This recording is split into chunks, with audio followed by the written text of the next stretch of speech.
નમસ્કાર મિત્રો, ટાયમ અનુકૂળ આયુર્વેદ ધીરુભાઈ સલાળાવાળા. અત્યારે પુરુષોત્તમ મહિનો હાલે છે તો આપણા ઘરની અંદર એક આ ગોનાઈ મેં બનાવેલી છે ઘેરે પોતા મારવા માટે. ગાય આધારિત છે, આખી ગાય આધારિત છે.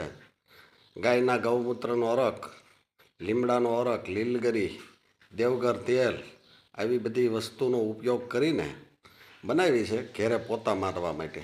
તો આવો આપણો પવિત્ર મહિનો સરસ હાલે છે તો માતાઓ બહેનોને વિનંતી છે કે આ ઘેરે અવશ્ય આ મહિનામાં વાપરો. આનીથી માખ્યું, મચ્છર, કીડિયું, મકોડા આની સુગંધથી નહીં આવે એટલી બધી સરસ મજાની બનાવી છે, તો અવશ્ય વાપરવાનો આગ્રહ રાખો. નમસ્કાર. વિશેષ માહિતી જોતી હોય તો ટાયમ અનુકૂળ આયુર્વેદા નામની યુટ્યુબ ચેનલ છે, એમાં સબસ્ક્રાઈબ કરજો. નમસ્કાર.